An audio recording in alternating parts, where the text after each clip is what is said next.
Hello, everybody. This is Coach Bala here, and I'm here to kickstart our podcast series for Season X. And boy, you know how I'm going to kickstart it with? I'm going to kickstart it with a blockbuster episode. I am with the one and only Sonia Ahuja. Hi, Sonia. Welcome to the program. Hey, Bala.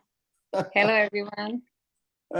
So, first of all, I know we have so much to talk, so much to talk. But before I do that, I just wanted to make sure I give a little bit of context because there's a lot of new runners this season. So Mhm. I just want to make sure they understand what this is all about. So bear with me for a couple of seconds. So, folks, this is a podcast with runners series that we have. We've been doing this for all the seasons. The idea behind this is, running as an art and a science, as we all know. And there is a lot of stories that unfolds, magical stories that unfolds in this long distance journey for everyone. And I've gone through that. So many people have gone through it. And one way of sort of motivating and inspiring people to run is to throw some light on these magical stories. And you realize that you're not the only one that is going through whatever twists and turns the long distance journey offers you. But it is something that everyone experiences in their own way. And that was the idea behind this podcast, where we pick up these amazing runners, normal, ordinary people doing extraordinary things, as I always say, and talk to them, understand them as a human being, and also understand their journey. In that way, we also learn from them, get inspired, and so on and so forth. That's really the idea behind this podcast with runners. It is we have done about 100 episodes till now over the last many seasons. All of it is there in our website. Feel free to go, and whenever you're free, like just want to feel like listening to somebody else's story, I would encourage you to go and do that, just so that I personally have listened to many of the episodes multiple times. Whenever I get bored, I just go and figure out something. So it is in that context I'm bringing in our first episode for the season, and as I said, a blockbuster episode with Sonia. Now, a little bit about Sonia before I allow her to, give her the chance to introduce herself. Sonia is one of our should I say, supporter, great friend of mine, of many runners in the group. Her family runs with us. Her daughter ran with us 10K. Her husband also ran with us. So they know runners are inside out. And Sonia is sort of one of those shining beacons for all of us. She has done some amazing things. In fact, this is the first time in the history of these podcasts I'm actually doing three times, not two, three times with the same guest, because she so well deserves it. So the first episode was about, I don't know, 3, 4 seasons ago. This was with another ultra marathon runner, Uni, and both of them, I'd invited them to talk about their full marathon journey.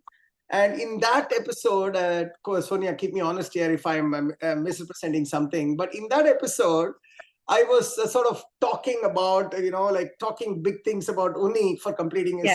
marathon, right? 50K or whatever. And that sparked something in Sonia. I said, what's the big deal? Why Bala is giving so much importance to ultra marathon? Let me also try it out. I guess that's how it started, or at least the seed was placed there. Sonia, is that fair to say? That is absolutely correct. So that's how she started her ultra marathon journey. And you will soon realize with Sonia, once she gets in, she gets in. There's no halfway into this. And then the second episode I released about 6 or 8 months ago, or maybe 5 months ago. This is when she went and did an ultra marathon after completing multiple ultra marathons. She went to Brazil. Hey, remind me, Sonia, what's the name of that? It's slipping. Brazil 135. It's called just Brazil Brazil 1. 135. It's essentially running through mountains and some. It's like also a religious or a spiritual journey for some, if I remember that podcast well. Literally going through the hills and the villages and alone 135 miles. And just went and did that. She just wanted to do it, and she went and did it. But little did she know that she actually went and set a course record. She won the first prize for women, or was it also first prize across the category? One amongst the women and course record amongst the women. Right. There you go. That's what she did. Again, she didn't even aim for it at that time. She went and just did it. But what happened as a result is that she got an automatic entry into this race that we are going to talk about today, the Badwater Ultra 135-mile race. It is tagged as the world's toughest foot race, and you will know why very soon. When she got entry into that, she was very happy and she was very sad at the same time.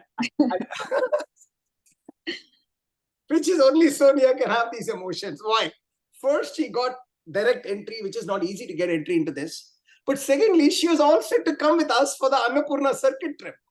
And now she is like, oh my God, I want to do both. And how is it I'm missing? So she was a little sad. I was very sad and excited because she's always with me in my mountaineering partnership. And boy, what was it? If there is any reason that is great to miss out on a mountaineering trek, it has to be this. And Sonia just decided to hunker down, and as they say, rest is history. But I thought a little bit of context there. Why this is the third time a special guest I'm bringing here. Those of you who have missed the first 2 episodes, I'm going to share that as part of this. I'll share it with you. I would suggest you should start with that. It's like almost like a Lord of the Rings episode, For you to understand the third episode, let's start with the first one. I think you should do that so that you understand the journey that our special guest Sonia has been. So with all that introduction, Sonia, I know it was a little longer, but I think it's important for the newcomers to understand. Welcome to the show, and thank you for coming over here. Hey, Bala, first of all, thanks for inviting me. I always love to talk with this group. And this time I can tell you, if it wasn't for support and love of this group, I probably wouldn't have crossed the finish line. So I cannot tell you how great I feel and how much thankful I am for this support.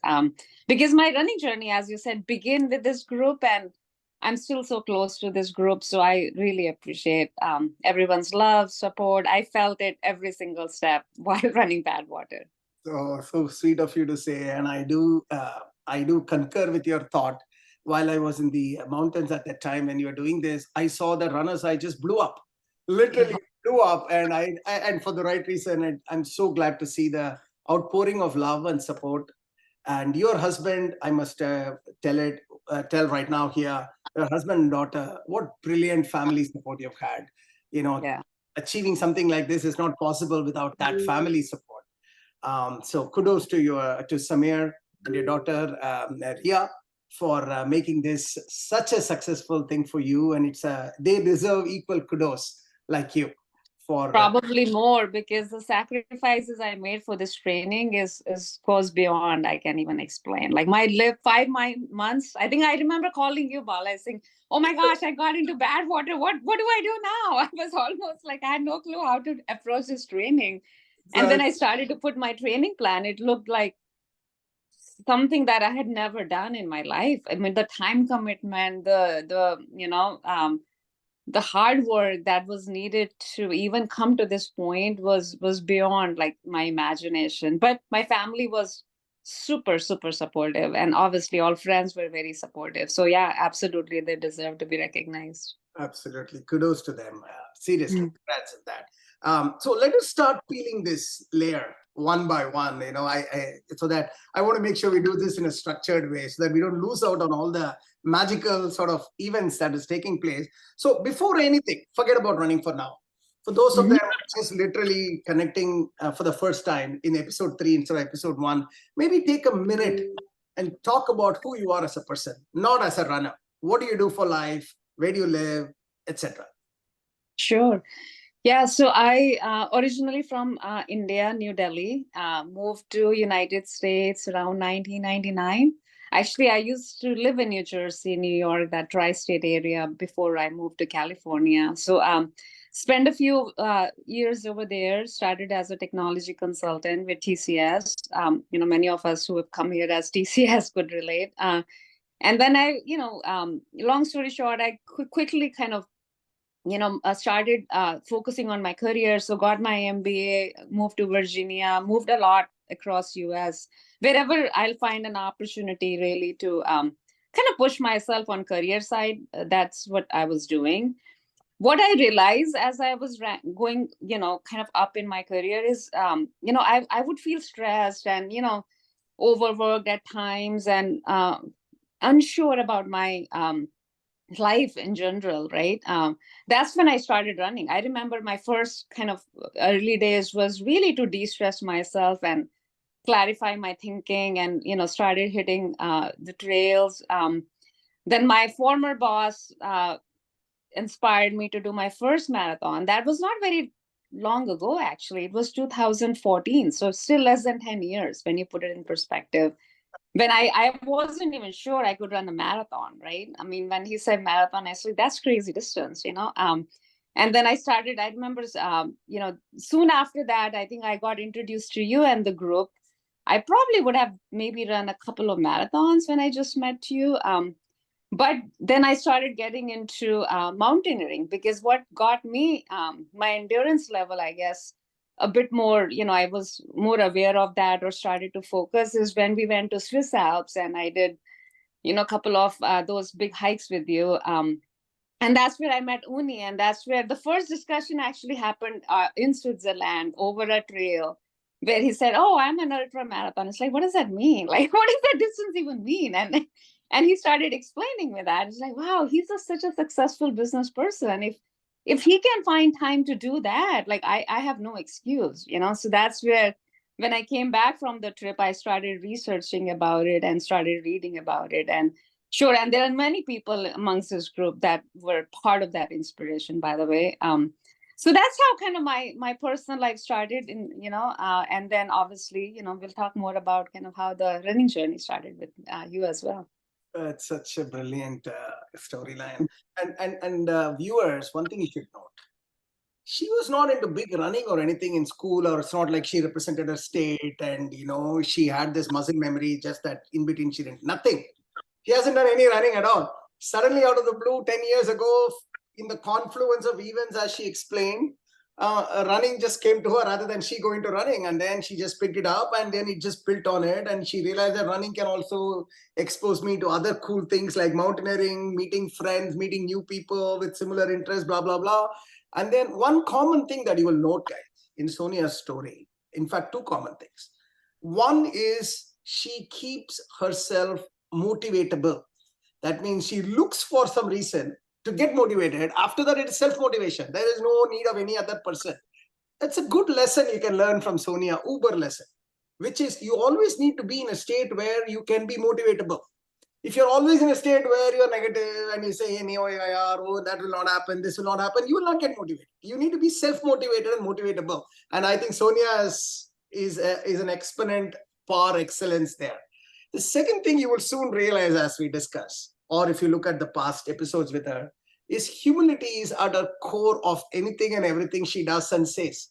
There are times when she will say, no, I didn't know what to do, and I just went and did a full marathon. Oh, it's not as if she's poo-pooing it. That is how she is. She's just humble. She's literally humble. And Sonia, that's why you are so special. And so glad that, we connected across so many levels. So let's now get into Badwater, because there's so much to peel there. So let's just dive directly into Badwater. So what I thought, just to make it easier for all of us, because there's so much to discuss, I put together some slides and also picked up some videos that we got in your race and journey and everything. So I put it all together in that. So if you don't mind, I'm going to share my screen and we'll use the slides as a way to, go through the story. Okay. So let me share my screen. Let me know if you're able to see this.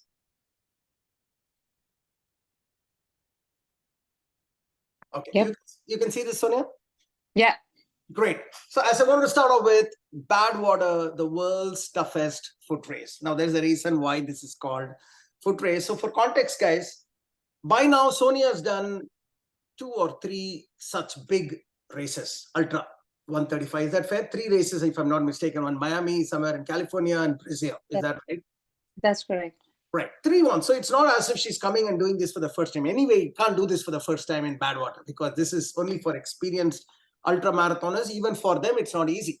So she gets in, and before we even talk about Sonia's experience, let me and Sonia discuss a little bit and lay out what this is all about first. Okay. So this is the race. And, maybe you start off at this place, starting off the Badwater, which we'll discuss it shortly.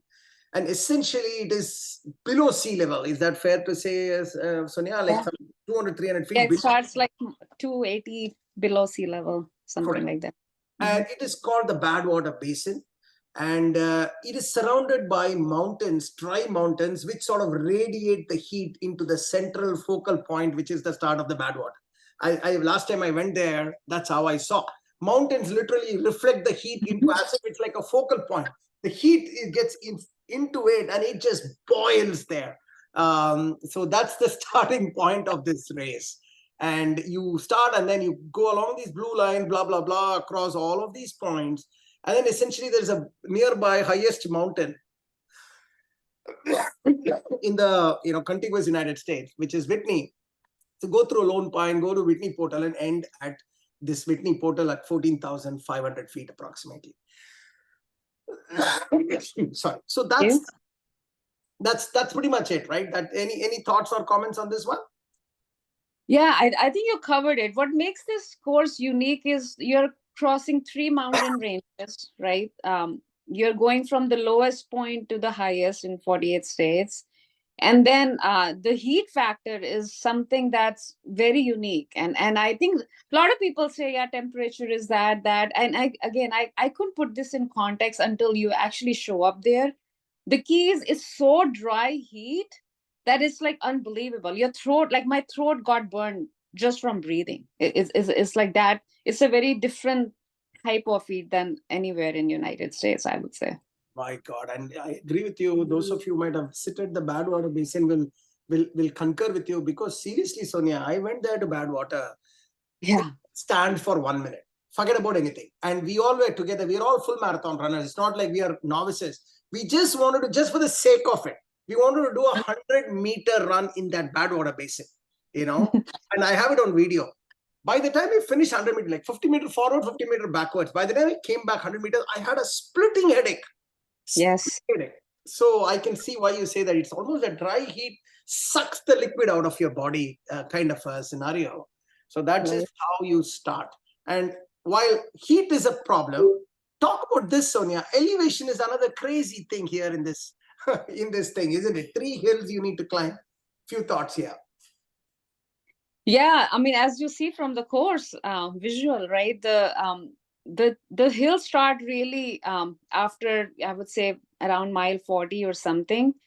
And people talk a lot about the last. So there are 3 peaks, basically 3 hills, right? And the most often talked about actually is the last one, because it ends up at the highest Mount Whitney, and it's a popular spot. But I would say, as the course suggests, the first one probably is the toughest one. It's very steep, and you still have a long way to go, right? So it's like relatively you're fresh, but you know that there's a lot more to you have to go. So a lot of people struggle here to figure out like how to conquer this. And then the second hill, although doesn't look as steep, is like never ending. This is like, from what I recall, it's like 17 or 18 miles stretch that's all uphill. And visually it doesn't appear you're going uphill for some reason, because there is a little bit of that rolling hills. You feel like you're actually either flat or down. And you always wonder, like, why is my calf so hurting bad? And then you look back, you say, oh my gosh, like you've been going up for like nonstop 18 miles on asphalt in 130 degrees. So that was probably the toughest part I faced, was the second hill. And then obviously the third is leading up to Mount Whitney, which is really the steepest out of all. So yeah, that's what makes this race very challenging, is hills combined with the heat, combined with the distance, all on road, asphalt. It's a very interesting combination of variables, I would say, that are all thrown into one race. Oh my goodness. I mean, I could see, right, when you're saying this, I was looking at this, that first mile, 5,000 feet, like the first hill is a 5,000 feet elevation over 16 miles. The second one is like 10 plus 8, 18 miles and about 3,000 feet elevation. So you have to run continuously 18 miles like this, like, rolling hills. And then, of course, the final mile is the steepest. I mean, talk of this final mile. I mean, everybody thinks it's just 1 mile, but this is after running, 130 odd miles. And you suddenly have to look at the steepest ascent in the last mile to finish this thing. Oh my God, if 7.4 degrees average overall. So this is, guys, this is what we are looking at. This is not just a 135 mile. If 135 mile itself is hard, put in temperature, put in these kind of crazy hills in between, you are now talking of being at the top of your game, both in terms of tactical execution as well as strategy of execution. We just go and just run faster, like we talk about this, like don't run too fast in the beginning. Those are all things in a typical full marathon. It will affect your maybe timing. Here it is equivalent to shutting it down. You can't do it. That's it. The race is done. So you got to be on top of your strategy as well. And that's what we'll discuss this with Sonia. Next few slides, just for everybody, this is where the Badwater Basin is, as starts here. Then they go through these Furnace Creek and stovepipe wells. Like you can see the elevation slowly climbing up. There's a checkpoint here. So typically what happens, Sonia, when there's a checkpoint, you're supposed to go and sign or something like that, or what happens there? Yeah, they look at, they check you in, the timing. I think that's how it was broadcasted. The results were reported live based on each checkpoint as well. Got it. And I was in this area, there seems to be a gas station, restaurant and such. So you run into the restaurant and pick up something to eat? Is that how it works? Oh, yeah, that's a great question. Because keep in mind, I had a crew, a team of 4 people who were accompanying me, right? Who were in a vehicle, like a minivan, carrying all my food, my supplies, my water, ice. So they had to restock at every checkpoint because the ice melts so quick. And we'll talk about kind of the heat aspect and how you manage that, right? That you're almost like, you give me a bottle filled with ice and it was like a soup in like 10 minutes. It was that hot. So they had to restock ice multiple times. Like there were 3 or 4 coolers we had full of ice and stuff, and they literally will melt in like few hours. So that's why these stops are very important to survive this race. This ice melting inside the ice box, isn't it? Yes. It's not able to keep the cold. It's so hot outside. My God. Oh man. And then of course there's another town pass, checkpoint 3 around, it's at a pretty high altitude already. It's climbing up. And then there's a nice restaurant. I'm sure when I'm running and suddenly see a pizza, burger and restaurant, I feel like stopping and just going and having it. I'm sure you had that thought. We'll discuss this a little bit. That was the checkpoint 4 in Panamint Springs. And then, of course, you start climbing up. The distances are getting higher and higher. Elevation is getting higher across these 3 points. And then, of course, the Lone Pine, which is the sort of the base of the Whitney mountain. And then, of course, you start climbing up with the switchbacks. I can see like these switchbacks. I mean, the interesting thing is this the same switchback, Sonia, that we normally do? Yeah. Is that the one? Oh my goodness. The one you drive to the start line. Remember those switchbacks? These are those switchbacks. Oh my God. This is hard switchbacks, but she has to run these switchbacks. My question was these switchbacks just before the Whitney portal. You remember when we were hiking, we were switching. That is the one you're running? Yeah, that's the one you're running. Or 80 or 90 switchbacks kind of a thing. Oh my God. Yeah. So folks, those who are climbing Whitney, we all come to, those who just do Whitney, forget about the race. Folks who want to do Whitney, and Sonia was with us too for that, just for fun. I think she was just there with us. Sam's birthday was that day and she brought cake and all for that, if you remember, Sonia. But we go to Lone Pine, just relax, and then come to this base camp, an advanced base camp in the Whitney, and then we do these switchbacks, which we call it hard. Because after resting in Lone Pine and first time you're climbing, we come to the base of the switchback. Switchbacks are like roads going like this. That's what it switches back. For those of you who are hearing it for the first time, the idea here is switchbacks. When you see switchbacks, that means you're ascending at a very rapid pace. That's really what switchback is. So if you look at the picture here, this is the area most likely the switchbacks are coming in. You can see all these, see Lone Pine is here, the base of the mountain, and then you start climbing. At this point onwards or somewhere here, the switchback starts, and then you start climbing up.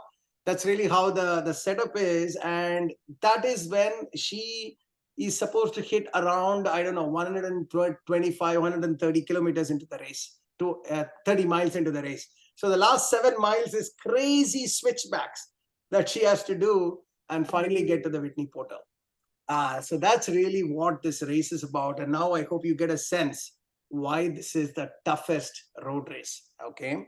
So with that, let's actually now dive into Sonia's experience. Now that you've understood what this is about, a little bit about this picture, Sonia. Yeah, so this is taken at Furnace Creek a day before the race.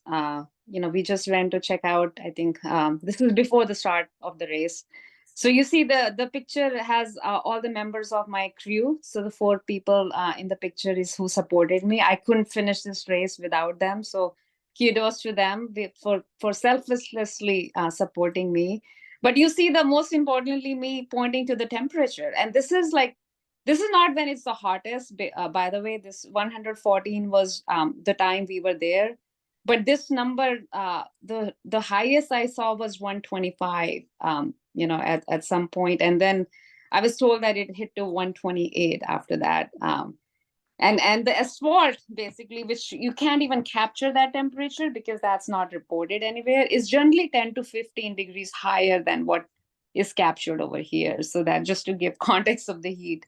I mean, that's where people generally say that your shoes melt. Although my shoe didn't melt, but definitely, if I show you my 3 pair of shoes that I use, they're not. I don't think they're usable anymore. So it is absolutely insane heat. It's literally like running in an oven, like in summer when we do this burgers on the oven. Think about it, just running on top of it. Oh my God. And not for a few minutes. You're talking about hours and hours. And a few words about this support team. I absolutely agree with you. This is selfless service, and without them, you can't do this. So, how did you get these folks to is there some process to select them, or how does that work? Yeah, it's a great question again. So first of all, when I started thinking about Badwater, they always tell you selecting your team is probably the most important decision you will make. It's like no other sports, right? The team actually matters, and your performance is reflective of how the team dynamics work. So if you have a team that doesn't get along, or don't have that kind of relationship with each other where you can trust, like blindly trust, right? Not just trust, it doesn't work. So for me, that was really important part, was to find people or pick people that I absolutely can say, I don't care what mental state I am in, they're going to make decision on my behalf. I almost empowered them to. And you had to trust that whatever they tell you at that time, that they are doing it in best interest of you, right? And that was absolutely, I mean, I cannot tell you how selfless job this is. I don't know if I could do it ever. That my commitment is next time I probably want to be on the crew. But coming back to, like, so you see 4 people. I'll quickly go over that, not to bore the audience, but it's really important, and they're part of my life and who I am. So probably deserve a little bit recognition here. Mardi, that you see on the right hand side in red shirt, is my Japanese friend who I run almost 3 times a week now. We've been running together for a year or so. I met her as part of my running local running community here, Thousand Oak Pacers. And she is a doctor in making. So she's actually doing her doctorate medical degree. So that, to me, that one, not only she knows me as a runner and my style, her background was an immense value to me, right? She can tell me the science behind problems and running more than anyone else. So she was no brainer for me, and very meticulous, by the way. She brings a structure that I can't. Um, so compliments me. Brian, next person, is actually a hiker. He's a mountaineer, backpacker. So I've done multiple backpacking trips. Great problem solver, very analytical, stays calm no matter what happens. Earthquake comes, flood comes. I could tell he would be just the calm as anyone else, and will just take the problem and solve it. So he's not a runner, but I trusted his problem solving skill. So that's why he was my actually crew chief. So you have to have a chief that basically manages the whole team as well. So he was my crew chief. Marcelo, the next guy, is from Brazil. So he actually met me first time when I was running Brazil 135, and helped me kind of execute of certain things there. So I started to trust him so much that I decided to fly him all the way from Brazil. He just came for this race. So super, super valuable guy. And the last person is Ali, who there's one philosophy about Badwater is, and you'll relate to it, Bala, more than anyone. It's like the act of giving back to the community, right? When once you become Badwater veteran, or even to run the race, you almost one have to show that you're a good human being, you're mentally resilient, and more importantly, you are doing something for the community. And then secondly, you have to almost commit that you will continue to do that, and return back to the runner. So this, they say, save one position in your crew for someone who's aspiring to run Badwater at some point, so that they can gain experience seeing you. And so she was one of the person I selected. She's a CEO of a big company, very successful executive. So I could relate to a lot of our work-life balance issues. Like how she balances everything in her life is amazing, and she wants to run Badwater one day, hopefully next year or year after. So she was there to not only experience that, but also she's a strong triathlete. So she brought a lot to the table, and she knew about certain things more than anyone, because she had run some really cool Ironman, and she's done really well. So anyway, that's about my crew. Wow. And so richly deserved time allocated to them, Sonia. This is very important, as you rightly said. Kudos to them. And I'm assuming they're all doing it on a volunteer basis, isn't it? All of this. Absolutely. Absolutely. Think about that, a volunteer basis, standing in the middle of sun, and it's not just one day, 1 hour, 2 hour, it's almost 26, 28 hours. And for them, I'm sure they are preparing even more before and after, to ensure that you are in good taken care of. Kudos to all of you. I'm sure you might hear this. Just wanted to say on behalf of the entire running community that we have, you are our true heroes, gentlemen, ladies and gentlemen here. Thank you for helping our hero out, Sonia. And it's a pleasure. Hopefully our path will meet at some point soon. Okay, so moving on, Sonia. What I wanted to do is, first I want to start off with just a view of how it all started. So how we want to do this is, let's break your Badwater marathon into 5 full marathons and 1 10K at the end. You do all this, super simple, Badwater is done. So guys, who want to do a marathon, Badwater? It's very simple. If you can run 5 back-to-back full marathons and just throw in a 10K, which is simple, right? In the last part, let's see how simple it was for Sonia. And you are done with full marathon, Badwater. That's what it is. And let me start with a little bit of video. We'll juxtapose the video with your comments, so that it brings sight, sound, and motion kind of an effect. So the Badwater started at, I think, 9 p.m. race in the night, which is good, instead of starting at the daytime and heat and all that. So this is how it starts.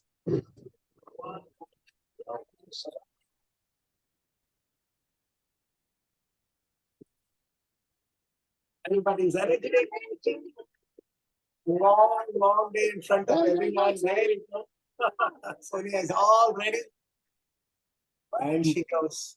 By the way, folks, these are videos from a help crew. So most of you are seeing it for the first time. Looks like what? This is a 10-mile mark or something, Sonia? Yeah, but very early in the game. It goes into the day. So I'll pause it here for a second. So by the time, of course, you get into the day, that means you're almost done 2 full marathons, isn't it? So let's pause here. We'll come back to this one again. But before you get into the first full marathon, which I've broken it down here that we should talk about, can you give us maybe a couple of minutes on what was your training? What was your path to Badwater? Like, what was different from other sort of ultra marathon training that you did?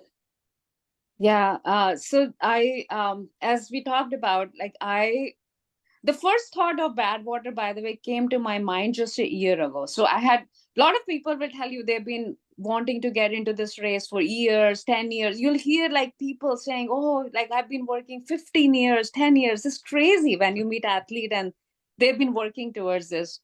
I got super lucky, by the way. I have to believe that I'm lucky in the sense that I first thought about Badwater after our trip to Whitney. If you recall, we had done Mount Whitney together when you guys stayed in Death Valley.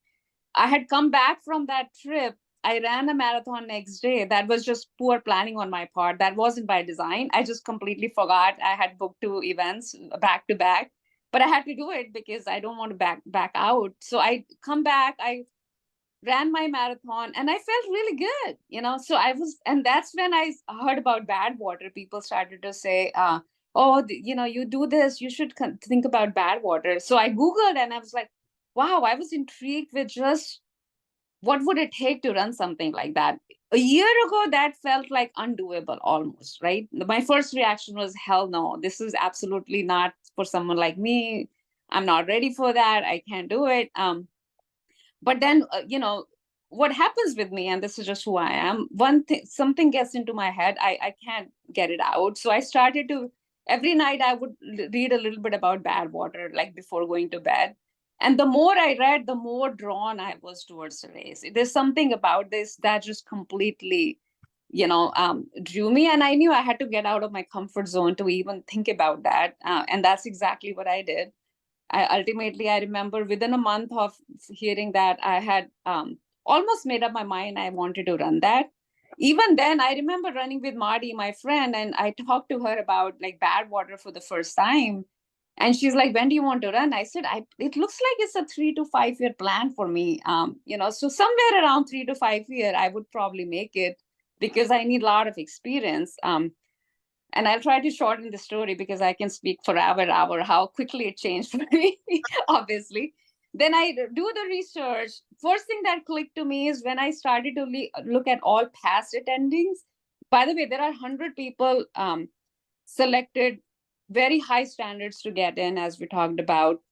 But these are people who had to demonstrate a lot more, but more importantly, 3 ultra marathons, not just any three tough ultra marathons at a minimum, at a certain pace, right? They look at the pace, they look at, a lot of things.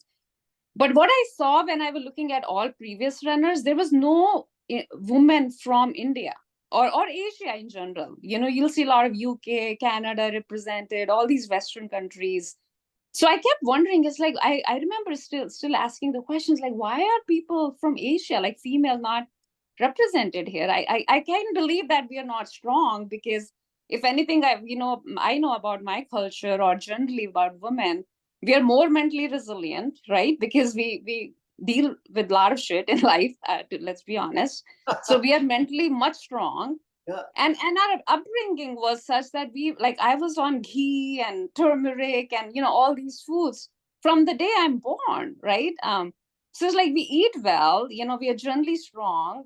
So I can't believe why we are not represented here. Like I just had this, and that's all I needed to talk about motivation. That just got me like super super focused on this race.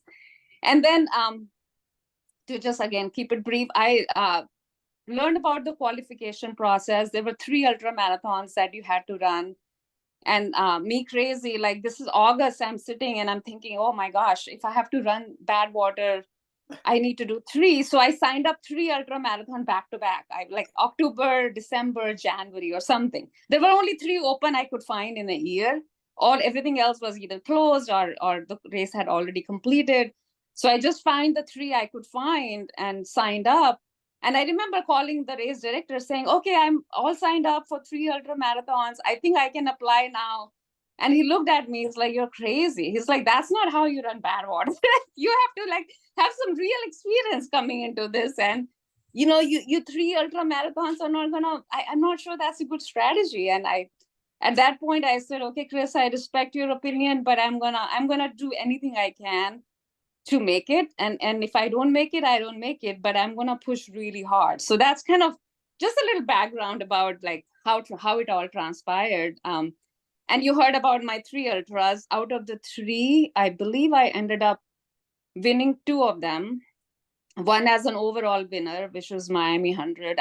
I was at finish line the first person ever to cross that, and I was close to the course record too. And then my second one was Rio del Gallo, and my third one was Brazil 135, which I also won, and was a course record. So by this time, I had completed 3 races leading up to Badwater.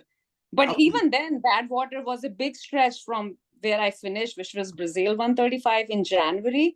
I remember when they first announced that I got into Badwater, I'm like, oh my gosh, like I can't believe it's actually happening now. It suddenly became so real. And then I had 5 months to get ready for this event, which felt like was not enough.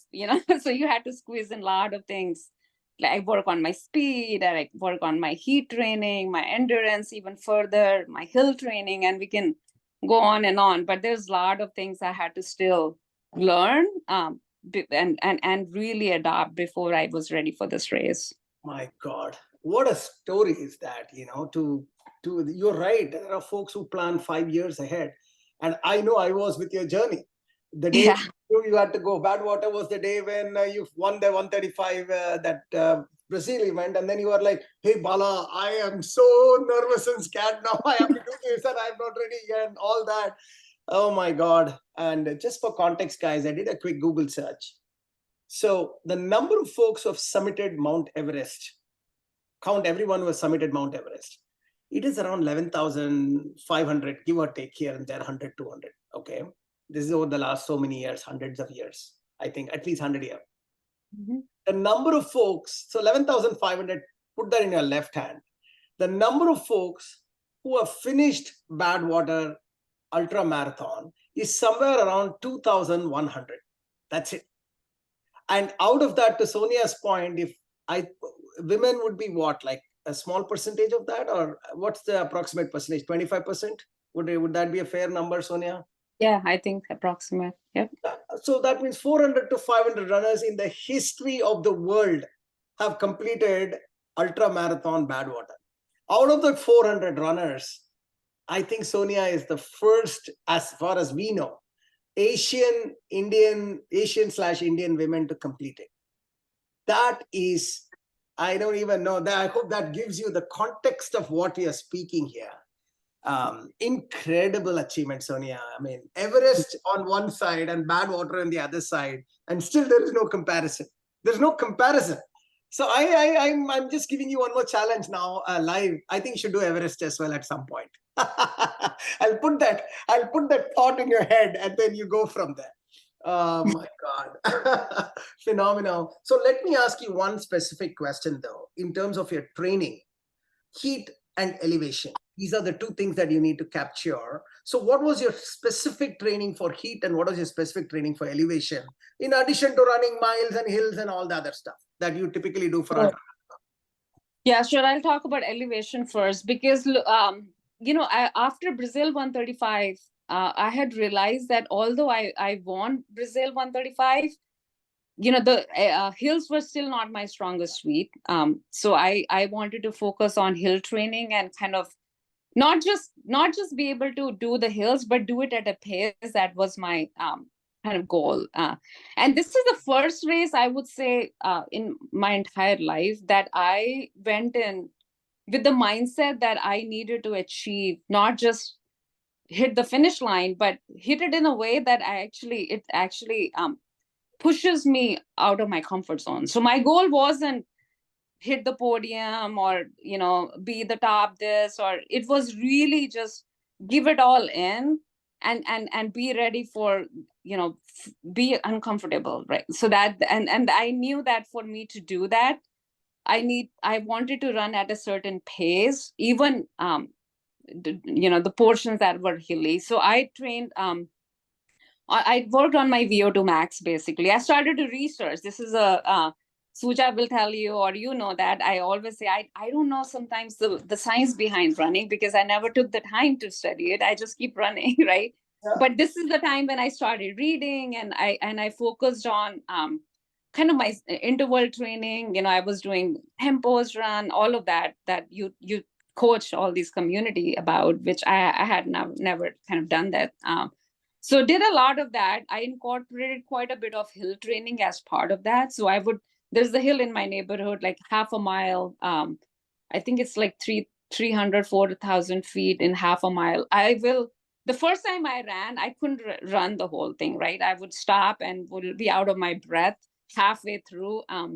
Then I started to say, within that hill, just to give you an example, I needed to go 100 feet extra next time, and I without feeling breathless. So that was my test.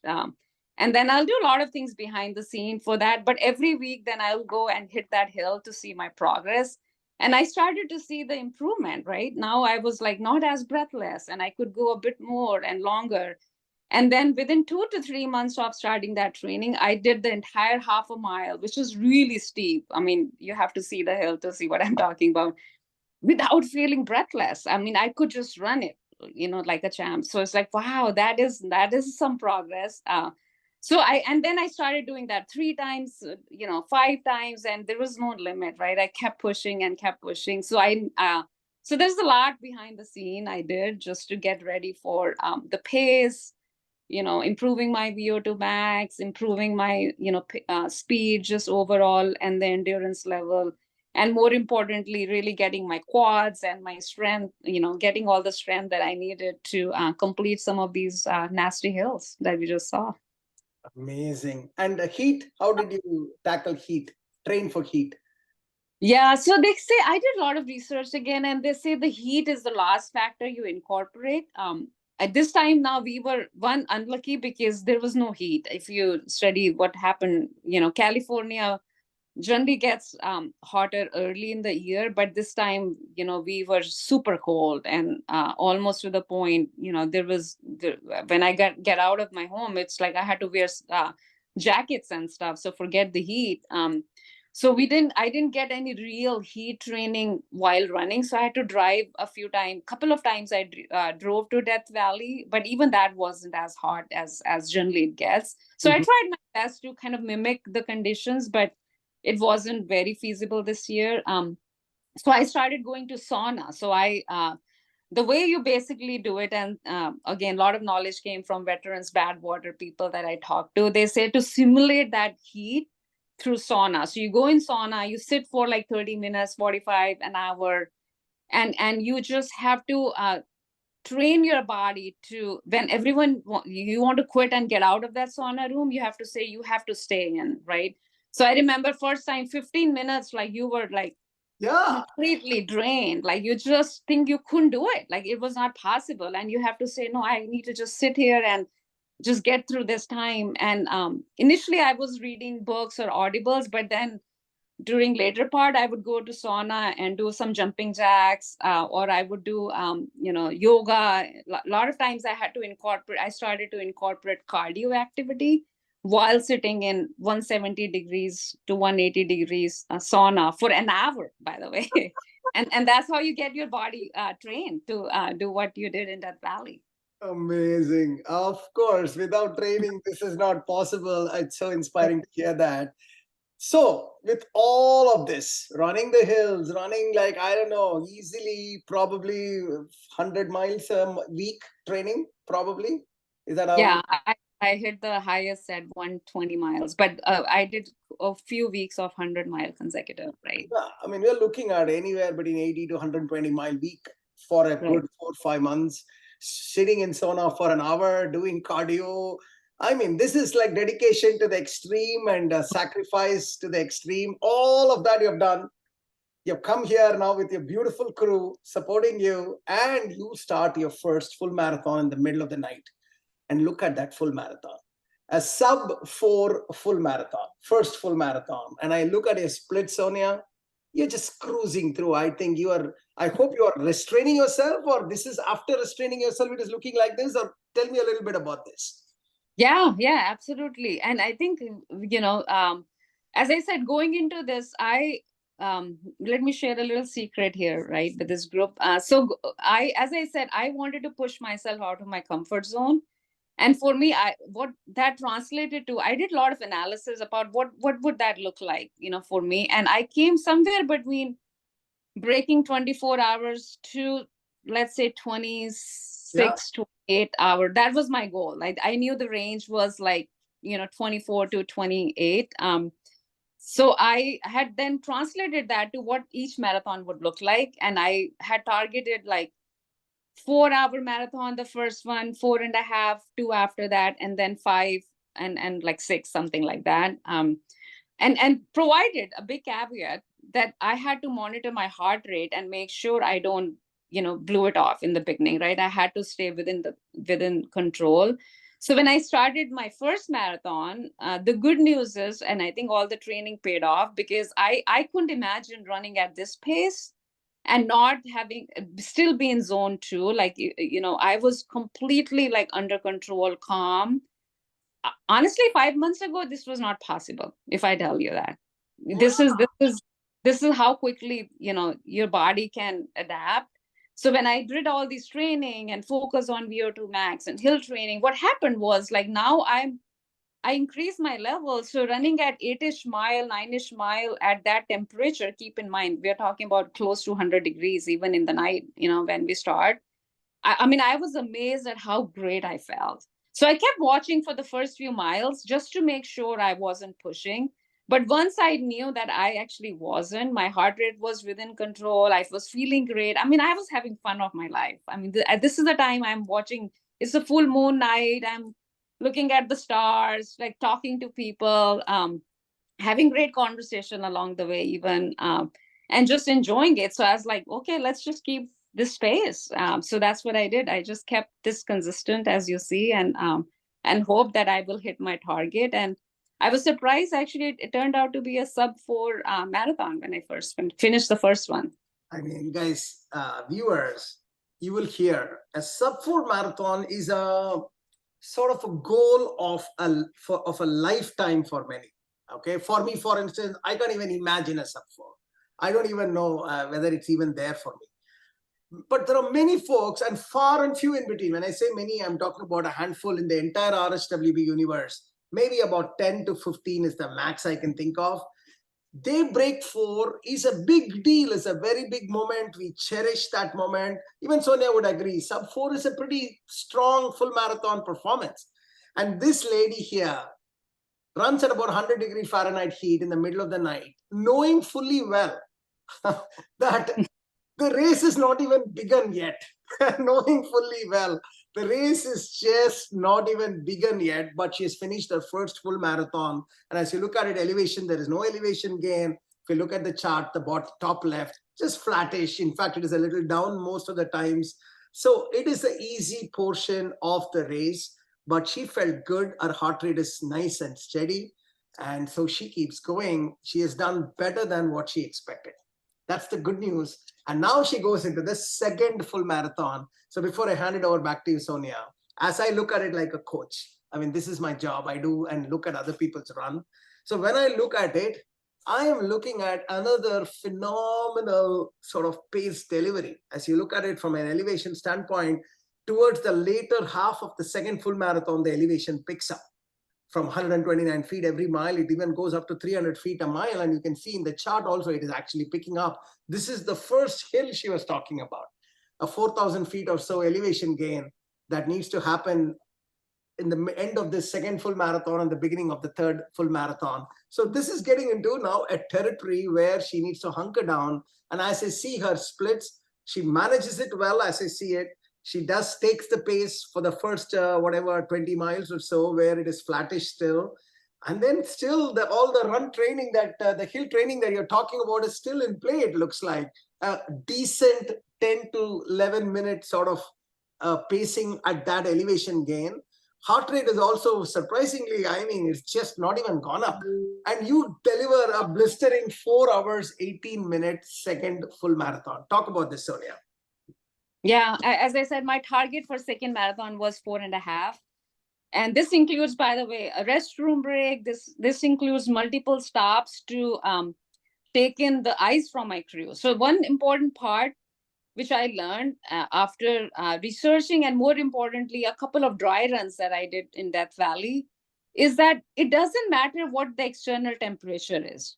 What actually matters for your performance is what is your body temperature at the time you're running, right? So once I kind of learned that, I started to say, you know what, all these things is noise. Whether it's 150 degrees, the thermometer is showing, or it is whatever, it is absolutely not something I'm going to pay any attention to. What I need to pay attention is my body temperature under control. I cannot afford to let it go up, because once it goes up, which happened with me during dry runs, so that's why I'm glad I did, it takes hours to bring it down. And sometimes your race is over. You can't even bring it down. Like you get heat stroke, or it comes in so many different ways. You can get, cramps, and, your race is over. So there was no way I could take the risk of getting to the point where my body is overheated. So my planning with my crew was that I needed ice every 2 miles. That's what we had decided. So every 2 miles, you'll see in pictures, I had an ice bandana full of ice. So I started with a lot of ice. And I would just, while running, I didn't want to stop. That was part of my strategy or plan. No breaks until it's really needed, because I had some target to hit.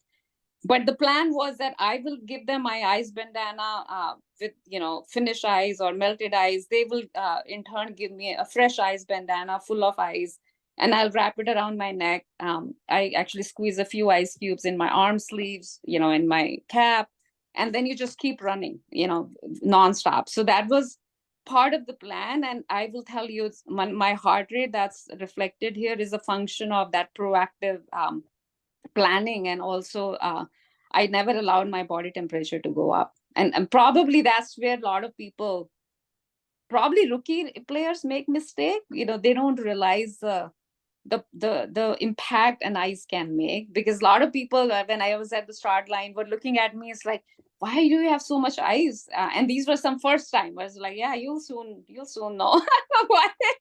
And sure enough, after 5 miles, they were huffing and puffing, and like their heart rate was going up. And I was looking at them, was like, oh my gosh, like I feel so great, because my body temperature was well under control.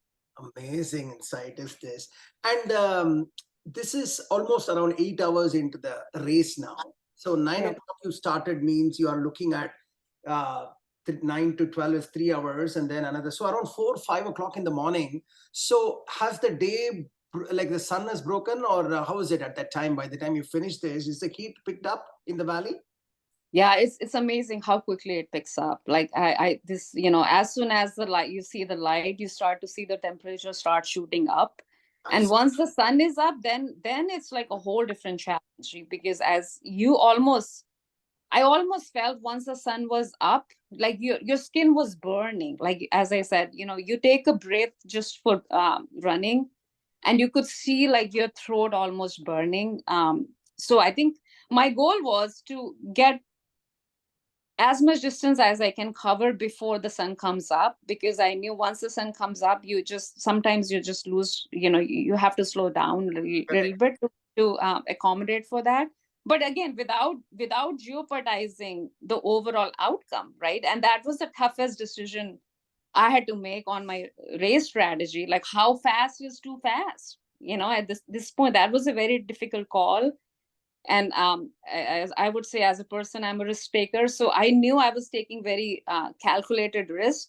But I had confidence in all the training, right? When I was self-doubting myself on my race strategy of going that aggressive in the first two marathons, which a lot of people cautioned me, by the way. My crew cautioned me. One of my crew, guy who has run Badwater, looked at my plan, his jaw dropped almost. He's like, this is are you sure you're going to run this pace the first two marathons? I said, that's exactly my plan is. And but then I had to remind myself, it's like, trust your training, because you did That everything that you were supposed to. At this point, it had to be realistic for you to run this. And I trusted that and went with it. And I'm actually glad I did had some tough targets to meet. But it was surprising how non-difficult it felt once you start doing it. amazing combination of tactical execution and strategy needs to be there, as we were discussing before. So here you are, Sonia, 2 full marathons done, feeling on top of the world. First full marathon target, 4 hours, broken 3 hours, sub 4 marathon. Second full Mhm. marathon target, 4 hours, 30 minutes, broken that again. And here you are in this, and the day has sort of, the sun has come out, and you know that still a major portion of the race is in front of you. It's not as if you can't Yeah. like suddenly feel very happy and all. It is still there. The main race is coming, and a small video of you running around this time. It's so inspiring to see. And look at this. And as I see it, you're running, as you said just now, it seems like you are running nicely. Your posture is good. Your cadence is pretty fast when I look at it. And you are just blowing through with that beautiful ice. Looks like that's the ice thing that you are saying around your Yep. neck. and it's all like you put a cloth around your face so that the cool is still maintained as much as possible within your head space. That's where the heat is accumulated. And you are flowing. As I look at it, you are, other runners, when you look at it again, it's a 10-second video. Look at her pace. Her cadence is consistent. It is not like wobbly. Normally, when you get too exhausted, it gets wobbly. It is not. She's in control of her cadence. And when you look at her posture, it is straight. It's not bending down or bending to the side. That means she's on control. Right now, she's in control. The race is not controlling her. She is controlling her race. Will that change is the question. And then let's keep going to the next.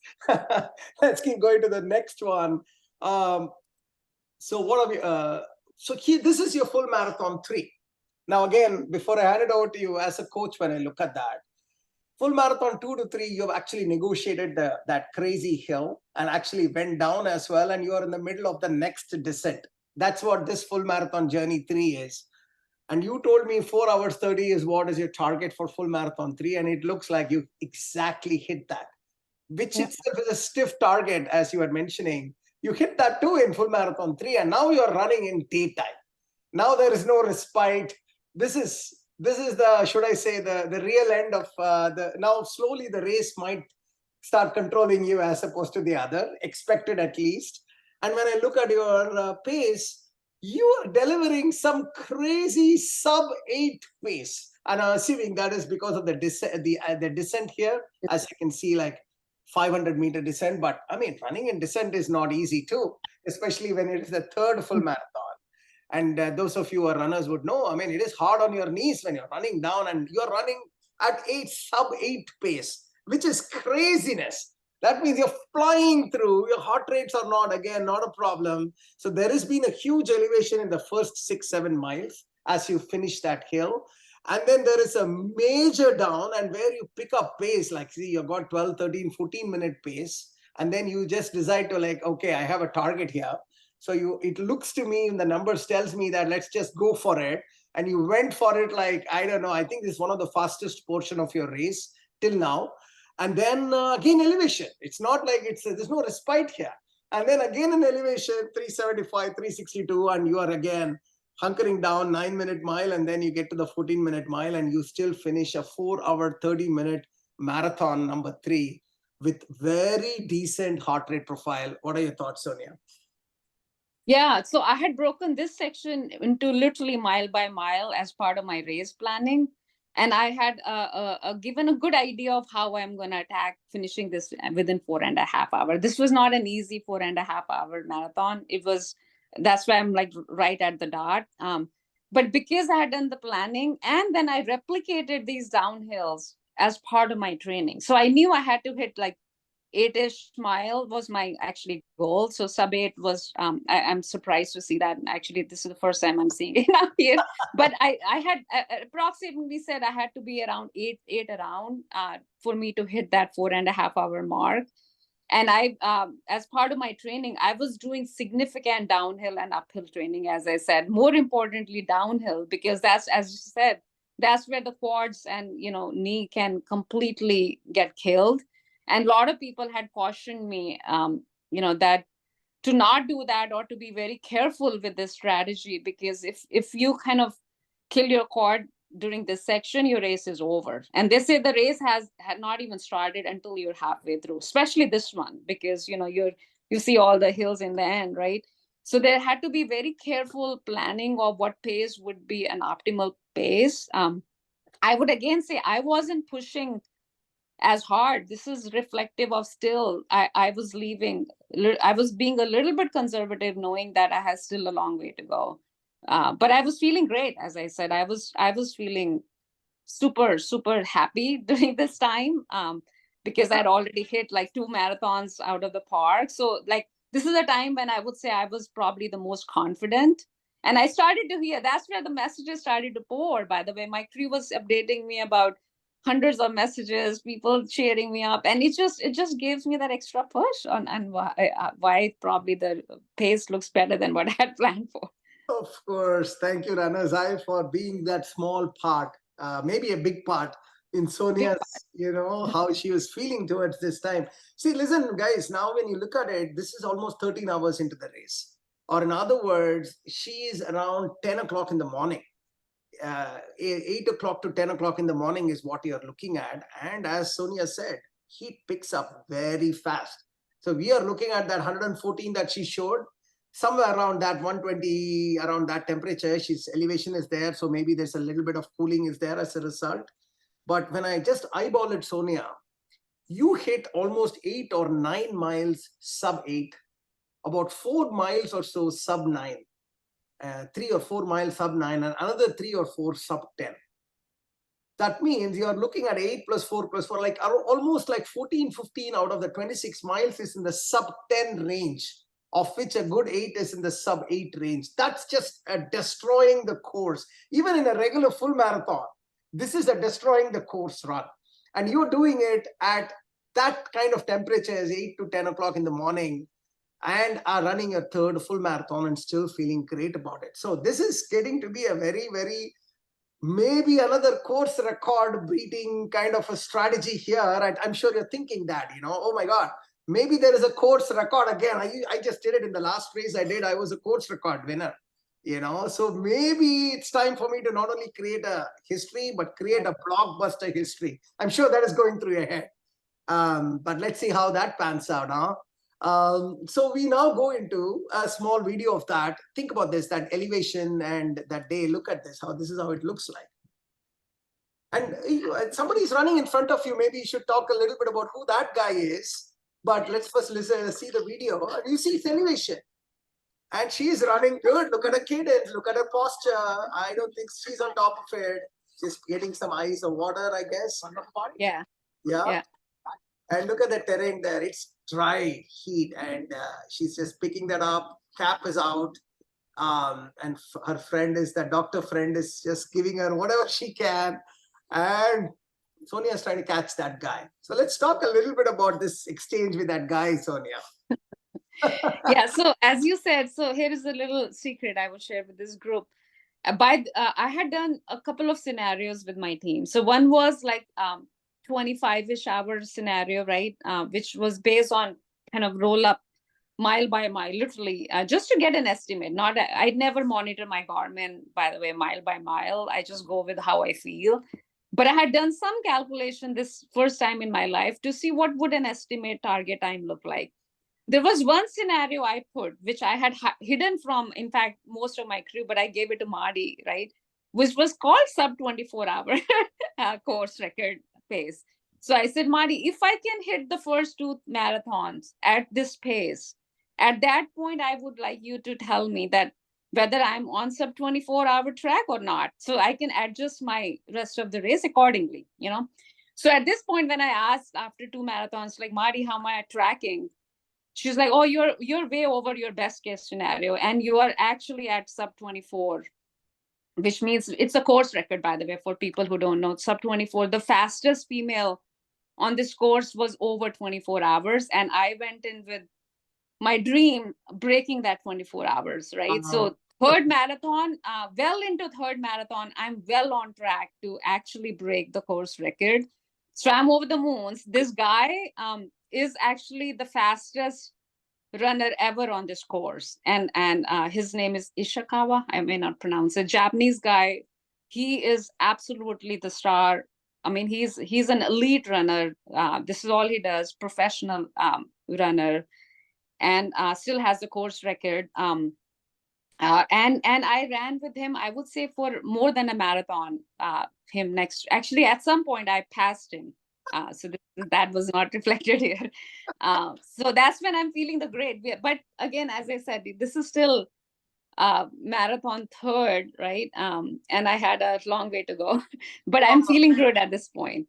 It's like you running with the Kipchoge of Badwater Marathon. One of the all-time greats running with you, and you're running for 30, 35 miles together with him. And you're very close. You're literally behind him. And I'm assuming you are like sort of keeping him as your motivation. Just follow him kind of thing, right? Yes, exactly. It's always good to have that, especially for those of you who are running your first long distance races. It's always good to have a benchmark in front of you so that you're focusing your mind. And, Sonia's Badwater is a benchmark at the Uber level for many, many people, I'm sure. But tactically, having a benchmark during the race is to just focus on someone and let him just be your guide. Even when Kipchoge did his sub 2 hour race, full marathon, you saw a bunch of runners around him for various reasons. And one of the reasons was to just keep him, just focus on that guy. Don't focus on anything else. The other guy will do a little pacing for you. Beautiful that you identified this guy as your pacer. That was such a sweet moment out there. So let's keep going. So now you are into the 4th full marathon. Now we are talking serious business end of this race right now. And as you can see, this is a flattish sort of time before the second hill has been negotiated. Now we have to be ready for the 3rd hill, which is the toughest hill, the last portion of the race. And when I look at it, now it's flat. Again, as a coach, when I look at these numbers, if you look at it, initial elevation, you are still finishing up the second run. After that, it's a bit of a flattish, and then it's actually descent for some time. And when I look at it, yes, you negotiated the initial elevation pretty decently, in somewhere between 10 to 13 minute splits. And then, of course, when it came to flat, you found, let's just ramp it up a little bit, and you had the energy to ramp it up. This is, I'm talking, folks, mile 90 plus, 90. And she is doing a sub 10 in 90th mile, sub 10, 91st mile. And then, of course, something happened here. I would like to talk about it, but there seems to be a 15-minute, maybe you stopped and got some recovery or something there, it looks like. And then you pick up speed. Of course, after recovery, you go into sub 9 mode with the elevation drop. So you are into a lot of sub 9, sub 10 territory for the next 8-9 miles. And then boom, you finish it off again, very strong, 4-hour, 41-minute, a sub 4:45, 4th consecutive marathon. By now you've run 17 and a half hours almost. And you are in the middle of the day, maybe around, 17 hours, means you're talking of noon to 4 o'clock or some crazy number like that. Talk to me a little bit about it.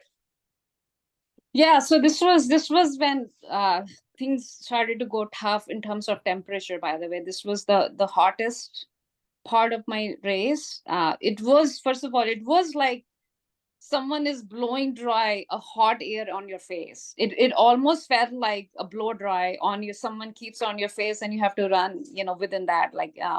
So it was. I would say this was challenging. I started to feel dizzy. So I think my 50, wherever you saw 15, is where I started to stop and had to almost rethink about how I'm going to continue. So I had to put a lot of ice. I took some things to cool my body off, restock my eyes in my cap, my arm sleeves, all of that, and then maybe even took caffeine. Probably that was the time. Because the heat, when it fits to your face, especially when you have not slept, right? Now keep in mind, the whole night I've been running, so you're sleep deprived too. It started to make my eyes were literally closing at this point. Like, it was, I had to just stay awake to and then still hit the numbers, right? My target for this marathon was 5 hours, so I'm still pleased to see this sub 5. But yeah, it took me a little bit of that pause, get under control, so that I could push the accelerator button again, which I'm glad I did. But I'm still feeling great. At this somewhere in this race, I actually, you may not have all the numbers. I was actually number 1 overall at somewhere around this race. So I was getting updates from my crew. They're like, we can't believe that you're leading the race at this point. Like, people can't stop talking about you. And I could see the media man coming. Like, now this is a time when people start to get ready to welcome you at the finish line almost, right? So I could see a lot of media van chasing me. There were like people with video cameras. So I started to feel excited, actually. And I made one comment at that point to my crew, which I will come back to it later. Where, this is when I don't know if it was ego or what was self-confidence. But I learned very quickly not to do that. Is when they said, how are you feeling? Like, and then I said, people call it toughest race. It doesn't look like tough to me. So I had to say that, and soon things changed after that. So we'll get to that when you show my last marathon numbers. Sonia, you in one way, you had the right to be a little cocky. Little. You know why? You've been blazing through all your 4 full marathons in sub whatever you had high end of your expectations. This is 20 minutes better than what your expectation is, and your expectation is to hit 24-hour as per your timing. And all the first four marathons, you've broken, shaved off 10, 12, 20, up to 20 minutes here. So you are already having a 1 hour of extra time buffer by now in your pocket. So you are allowed to give a little bit, be cocky. And if you look at it in a very, sweet way, you crossed your 100th mile at sub 9. I mean, it is like 8:46 100th mile. I don't know whether you even thought about it, but it just shows you that you crossed the 100th mile of consecutive running at sub 9. That just tells you that you are on top of your game, even though you are exhausted, heat, all that thing you talked about. And a little cocky. Of course, you better be cocky. I mean, little. The operating word was little. But as your crew rightly said, the race is never over till it is over. You're talking bad water marathon. You're talking the world's toughest race, foot race. It has got all the ability to humble you anytime it feels like. The boss is the race at the end of the day. I always tell even the mountaineers, you never think that you are doing the trek. It is the mountains allowing you to do that trek. It can pull the rug anytime it wants. Nothing you can do about it. And it is similar here. So let us now get into the next portion of this humongous story. This is the 5th full marathon. Oof. Okay. Yeah. There's a lot we should spend here. And if you just to set the context here again, this is climbing the Whitney portal, up to the Whitney portal. So you're crossing the Lone Pine, okay? And this is your 5th one. You're looking at 23 hours here. That means you have not completed it. You are well on track to be the course record, sub 24. But if I look at the timings now, by the time you finish the 5th full marathon, the course is taken over. The course has told you who the boss is. And you are now looking at a person who did a 4:40 or something last time. Now you're suddenly jumped up to 6 hours, 18 minutes. Definitely more than what you originally thought of. And the elevation is just climbing. It's switchbacks. I had told you initially. This is the unrelentless portion of the climb and the race. And you are looking at, suddenly, when I look at this, suddenly it goes to above 15 minutes. That means the bottom has given way a little bit here around mile 123 or mile 124. Up to mile 123, you are on top of it. And then suddenly it is 16 minutes, 16, 17, 20. That means you are struggling to put that foot in front, but still putting that front to everybody, still putting that one. But it is now a Herculean effort as I'm looking through this and I'm looking at the chart here. And before I hand it over to you, I want to show that one video that captures the essence of what a Badwater ultra marathon looks like to someone. And this is here, Sonia. Is this in Pine Hills at the foothills? I think this is the Lone Pine. Yeah, this is Lone Pine. Yeah, so this is the foothill. That means if I go back, you are talking of somewhere here, like 124. 124 mile. This was probably at mark 124. Right. So before all this crazy miles takeover, this is how Sonia is. Take a look at how she is. You remember I was talking to you about how wonderful her posture was, how wonderful her cadence was, and how she looked when she was on top of the race. This is how she looks when the race says, okay, it's time for me to take over. Look at her. Come on, Sonia. You can do it. That's her daughter. I get goosebumps when I see this because she's not able to stand straight. This is because her body is saying, what the hell are you doing with me right now? Really, Sonia? That's what the body is telling her, communicating with her. Shut it down, go to sleep is what the body is telling. But Sonia is like, screw it, I'm going to do it. Back to you, Sonia. Talk to me a little bit about the video and about how you felt around this time. Yeah, this was the toughest race ever in my life. This right here, the fifth marathon, and there is a bit of background I'll share. So I'm, as I said, I'm doing really great, really feeling pumped up. Honestly, relatively on track to be, amongst top three. What I was hearing, but also well on track for sub 24, right?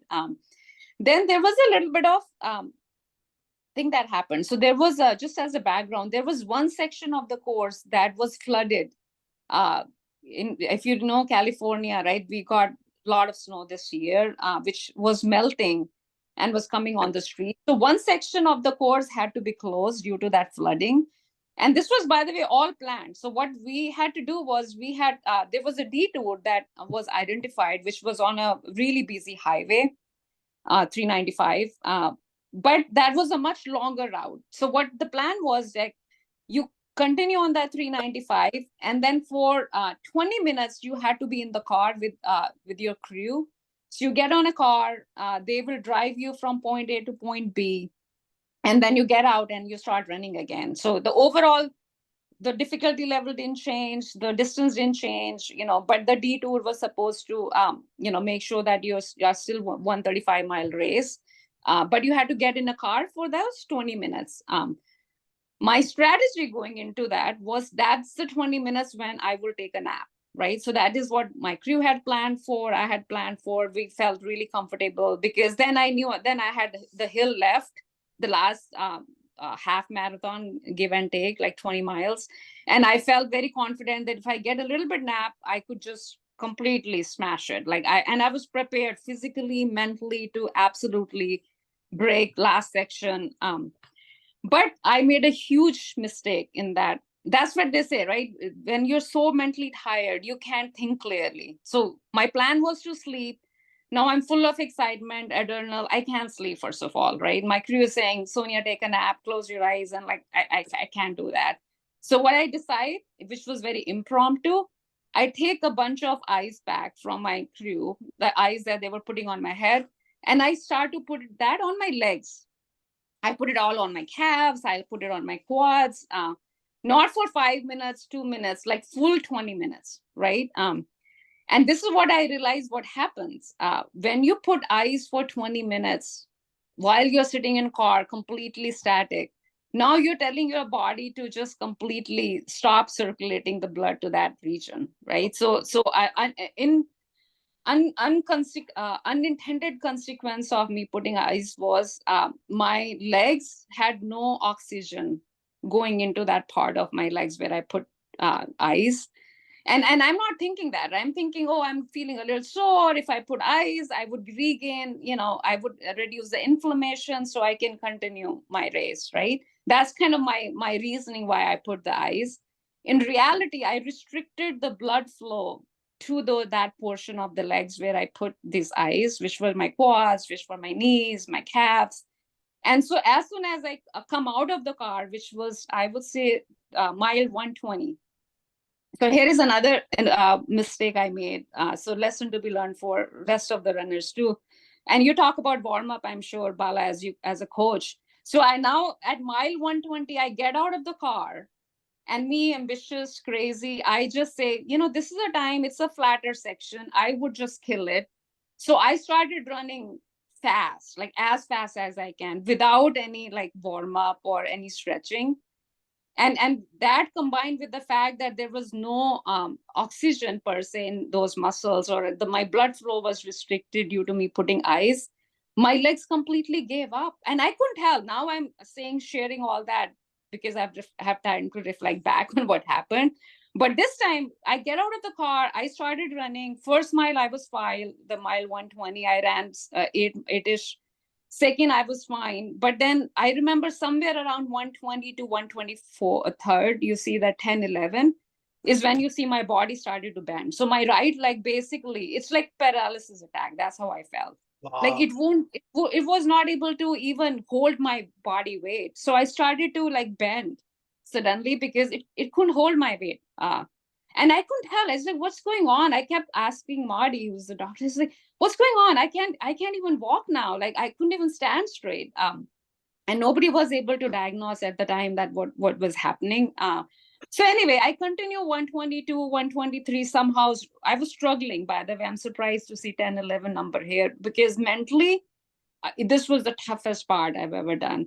And then you see 124, 125, where the hill begins. As soon as I started ascending, my body completely gave up. Like when I say gave up, I could not stand. So the moment I would stand straight and I start to run, I would fall down. Like literally, I would fall down. My body couldn't, my legs couldn't hold my Collapse body. like a pack of cards, basically. Yes, that's exactly. I was collapsing. I was completely.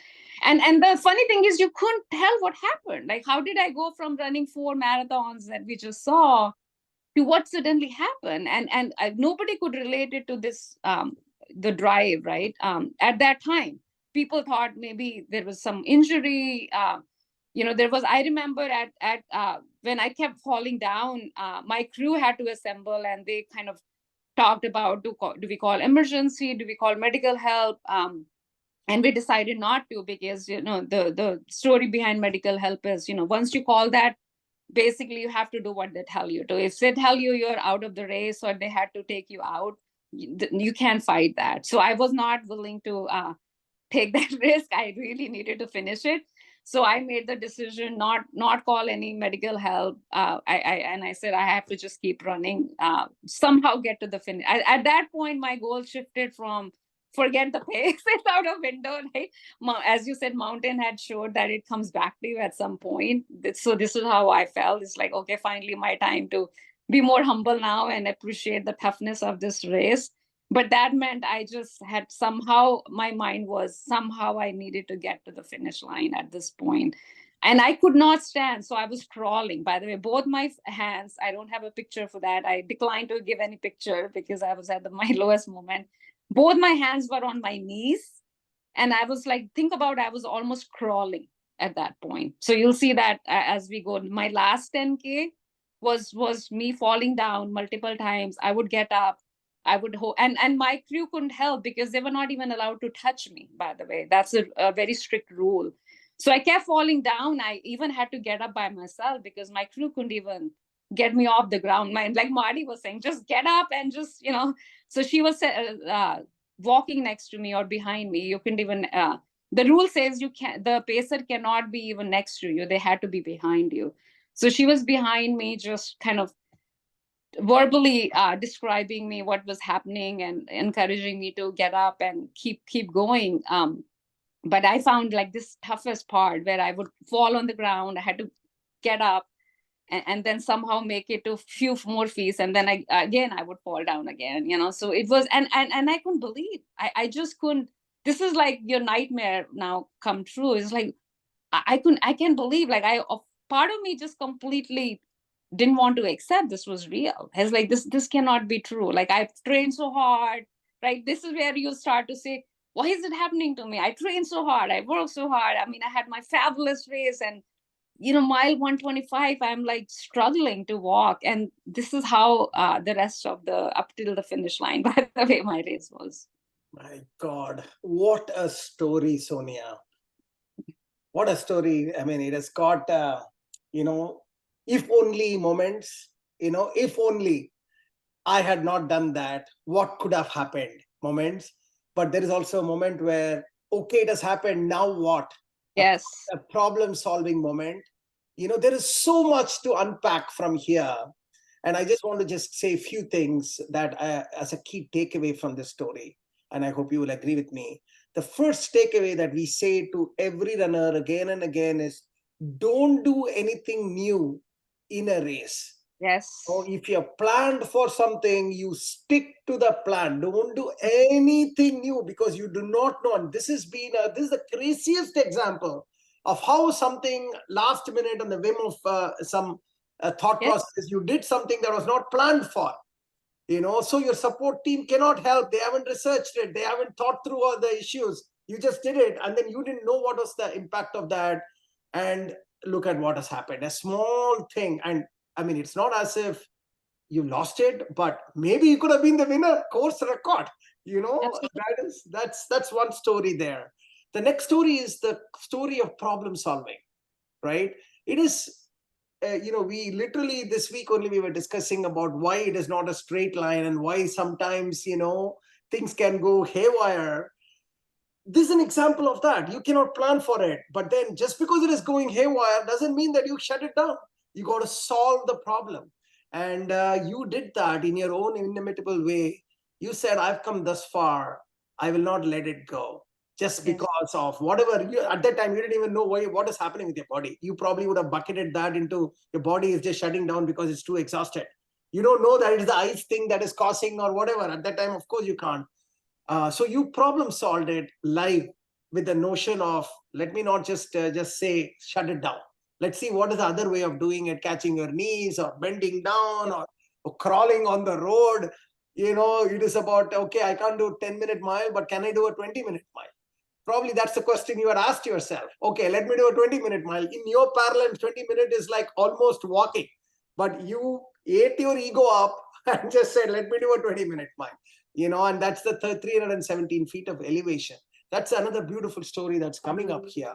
The third beautiful story that is coming up here as you are explaining this, Sonia, is that how you never let the larger goal fade. It's when you have the larger goal in place, automatically you become a problem solver. So those of you who are doing a full marathon for the first time, your larger goal is to do a full marathon. So today, some discomfort here because you had to lose sleep half an hour here, because you had to wake up 2 hours before to do the race. All of that is a tactical decision that will flow automatically once you're clear about the larger goal.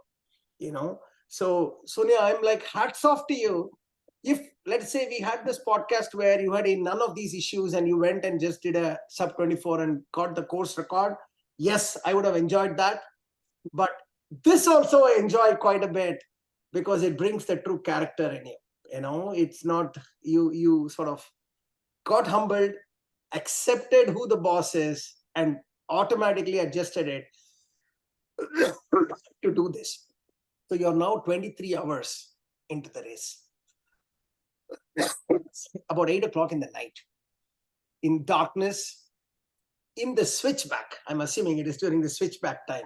And it's not easy. Those switchbacks are not easy. And you are struggling to even stand straight. But the race is not over. You still have that 10K. Under this context,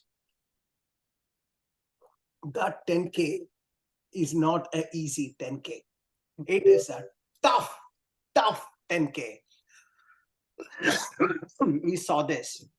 Let me go to the 10K. Come on. This is that 10K. Let us look at this 10K. A lady who did a sub 4, 3 hours, 50 minutes, or 40 minutes or so, full marathon. A lady who did 4 hours, some 40 minutes or so, just in the fourth full marathon. Now she has to do just 6 miles in a switchback that is taking her down and she's not able to stand only. And she does that 10K in 3 hours, 21 minutes of excruciating pain, if that is not exaggerating it here. Because if you look at the top left, guys, this pain is because of that switchback as well. Almost literally vertical ascent. You can look at the elevation here. Some of the highest elevations, 488 feet in a mile, 546, 549. So this is like crushing elevation gain. Even when you are telling me, Sonia, about that hill race that you trained for, I don't think it had this kind of elevation at that when you were training for. Is that fair to say? The elevation, like 550 feet elevation per mile. Yeah, it's hard to replicate that course. That course, you had to really go and train for this. Yes. So there's no way you can train something like that. Even in training time, when she was in good shape, she didn't negotiate 550 feet a mile. Here she has to do not 1, not 2, 1, 2, 3, 4, 5, 6, 7, almost 6 to 7 miles of extreme elevation at an altitude about 12,000, 13,000 feet, where oxygen actually starts going down. Keep that in mind. Anything about 10,000 feet, oxygen actually has a trivial amount of oxygen reduction is there at that elevation. So she has to do that. She's exhausted and she has to finish this race. And here is how she did it. Hunkering down. Talk to me a little bit about the last 6 miles, Sonia. Yeah, so the interesting thing is this is a time when people start to question if I had a medical issue that needed attention, right? As I said, because of how extreme my leg was kind of not able to keep up, take my body weight. So there were, I still remember there were people who was thinking this is now a DNF, which means in ultra world, do not finish. So there were some people who were saying, oh my gosh, she's gonna DNF. Like there's no way she can continue the way she's doing. It's just not doable. And I would say this is a time I would bring my running community. So what's happening in your head is very interesting, right? You go from negativity, like victim part, like why did it happen to me? It's unfair. To then me saying, well, it's fair because people told me it was the toughest race, and it just comes in different shape and form. But now the course is showing me why it's called the toughest foot race in the world. So I started to accept that. I said, okay, I don't have to be victim here. I knew I was signing up for the world toughest race, and this is what it is, right? But that's where the true test begins. I mean, this is now how I finish or continue this 10K is the key. And that's when I start, believe me or not, I was thinking about our RHWB community. I was mentally trying to inspire me. My husband was relaying all the messages to me from all the support messages that were coming. And in my mind is like, the entire community is looking at me and have confidence in me. I better continue. I say 1 foot in front of other, as you said. And the other thing is I had my flag, right? My still I was visualizing finish line with my flag. Bigger cause for me was to represent that an Indian woman, Asian woman is as strong as men. That is what has always inspired me to do these tough things. And at that point I started to say, okay, this is a moment when that toughness comes into picture, right? I mean, when things are perfect, it feels easy, but this is a moment I had to say, real test, I cannot give up. I had to just continue, even if I have to slow down. And by the way, this is a time, this blew my mind. By the way, I asked my crew at that point, what pace do I have to do to still be at the top? And he said, you could just walk the whole thing. You are way hours ahead of the next runner. So it's like, Sonia, you'll make it still as a top 4 or 3 at the time. If you just walk to the finish line, like you forget all the pace. I had kept so much buffer, or built so much buffer. Actually was still at mile 125, I was still looking at sub 24. But then I gave that, I put that goal aside, and I said, okay, I'll just do my best at this point. And my goal was to get to the finish line with a smile. that was my, and not having any serious medical issues. And yeah, so I just continued one step at a time. What a fascinating finish. I get goosebumps and I hear this, Sonia, and I'm only focused on this last amazing mile. You just need 1 mile to go, and it's 38 minutes, the longest split for you. I'm sure this must have been the most excruciating 1 mile. The end is here. My massage gun. I was walking with my massage gun and massaging, because there's no way I could get my legs to work otherwise. Incredible. And with all that, this is how the finish looks like. Yeah. So yeah. Okay, you got it back up. Sonia, you did it! Oh my God. Oh my God. Wow, you did it. Oh my God. So congratulations, Sonia. Love you. Oh my gosh. The toughest thing I've ever done, I think. You finished it. Go that way, that's the wrong way. I mean, I would say even in that, it is not as if, I could still see the energy in your face. It's not like you were down and out. Even though you're down and out from sort of the race is taken over you, but still you made it happen, lady. And that is how greatness happens. Bottom of our heart. Congratulations. Yeah. Let me show you the winning thing as well. This happened how long after the that This particular? was right after the finish line. This is race director Chris Costman, who was kind of reminding me what I told him what my pace would be when I first signed up. And so he's reminding me of that. And I mean, that means you're still exhausted. Still, I can see you're not standing straight. So still you have that leg and all that issue. And what a moment. Did you fall recently? She's got blood on her. Congratulations, Sonia. Sonia. Fantastic. Goodbye. Give it to her, man. Wow. She's waiting for it. Awesome. Sonia, you are an official finisher of the Badwater 135 and the second place woman, which is fantastic. And I believe she's fourth overall, right? Yeah. Fourth overall. Sometimes we can't figure it out. It's tough with the ships. The wave, the different starts. So you were like, put me in the first wave. I'm a beginner. I'm a rookie. We're gonna go slowly. So I compromised on the second wave, but anyway. Are you sure I'm second? Are we sure I'm second?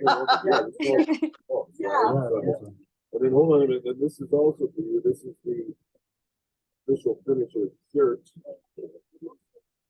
Okay.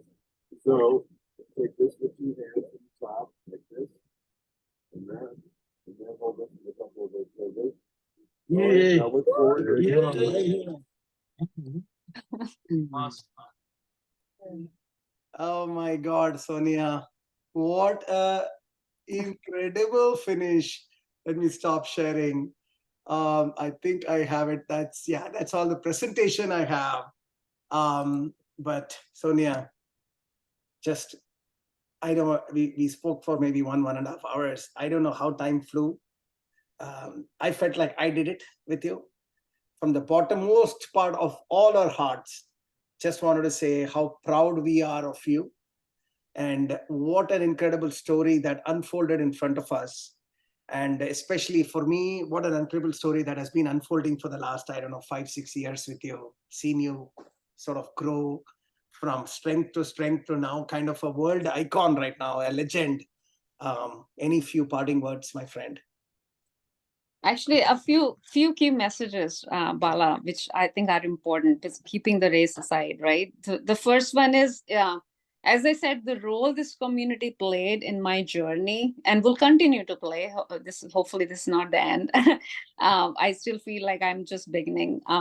Is enormous. I mean, it is absolutely the best thing that have happened to me. I still remember, as I said, my first Switzerland trip with you, where the thought of ultra came. Unni inspired me, right? That is how I first decided to run my first ultra.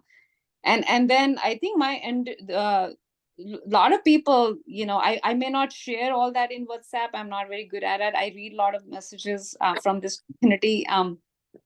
I mean, they play a big role in inspiring you. So for me, that has been a very big part of how I've come this far.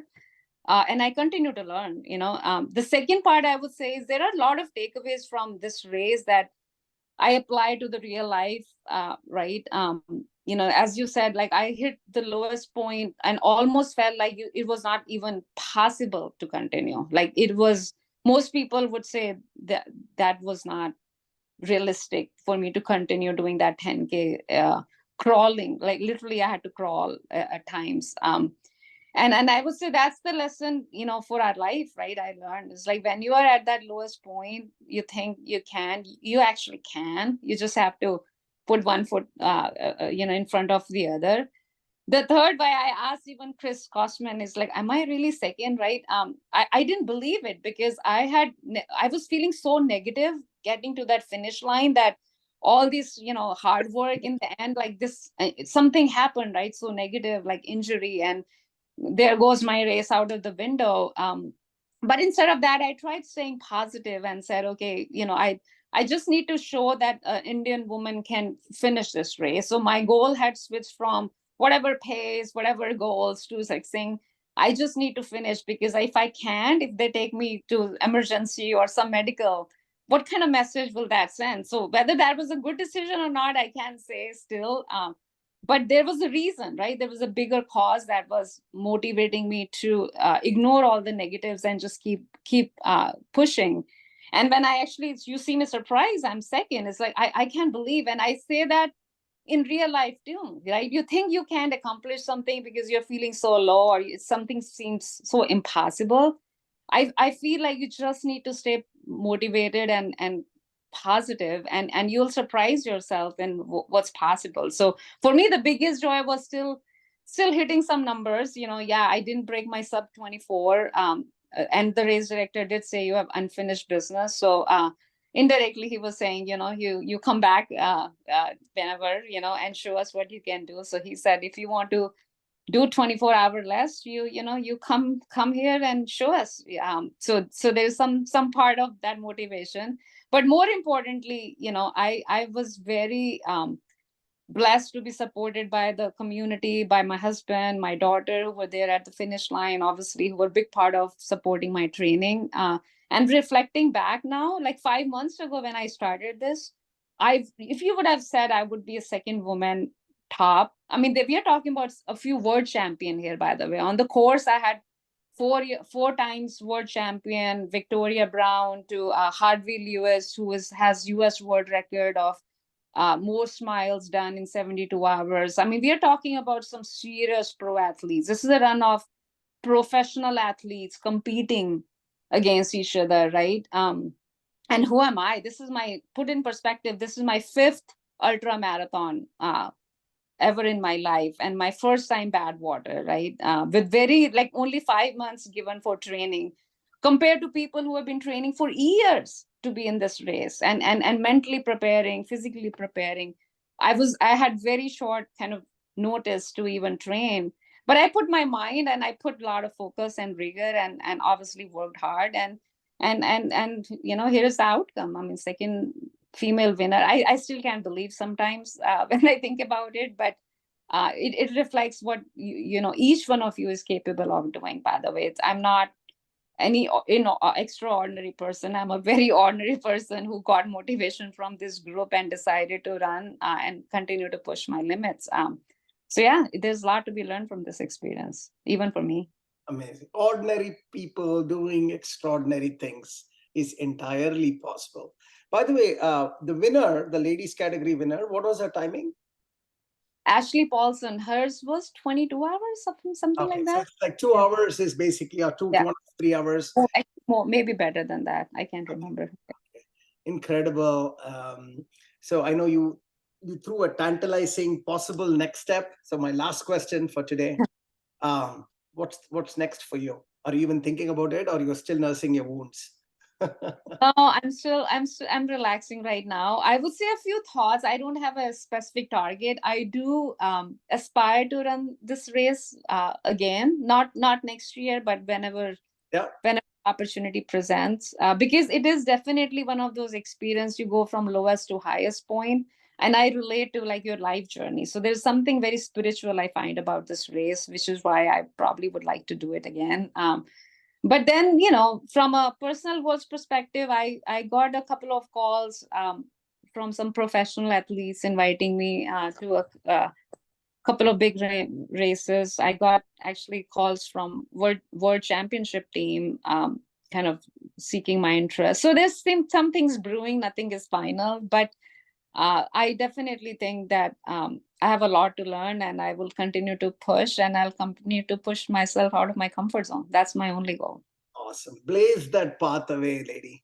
Keep blazing that new path that heretofore unknown to ordinary people like us, and in the process inspiring hundreds and hundreds and millions maybe of people who know that all that separates greatness from normalcy is just hard work, dedication, and focus. If you do that, you can make it, and that belief, that have that belief in yourself that you can do it, which is what you epitomize. Hey Sonia, congratulations again. I've told you a million times, but I feel like I haven't said it enough. Congratulations again for this. Remember, I put in that thought of Everest in your head. So brew that a little bit for some time. Just keep brewing it. Who knows what will happen? What you're And, doing. and for the audience here, I promised you a blockbuster episode to kickstart. By all counts, just by counting the number of hair that is just standing tall in my skin right now, I can tell you this is a blockbuster episode. Enjoy this, and good luck for your extraordinary journey from ordinary to extraordinary, like the one and only Sonia. Thank you for your time, Sonia, and looking forward to many more mountaineering and these kind of running stories that will unfold together with you. Thank you. Yeah, thank you so much. And I am so bummed to miss Annapurna. I kept thinking about that during my run, actually. How much fun. Especially when I hit my lowest, I'm like, I'm not sure I made the right decision to pick this up. But I will say, I look forward to our next adventure whenever that opportunity comes. And thank you so much for every single runner in this community. I mean, you absolutely made an impact through your messages, through all the encouragement I got. My husband, my daughter, obviously, big part of that, and my extended family and community as well. So I couldn't do it without their support. And so thank you so much. Thanks a lot, Sonia. Good luck and enjoy the rest of multiple weekends of not doing too many runs. Thank you.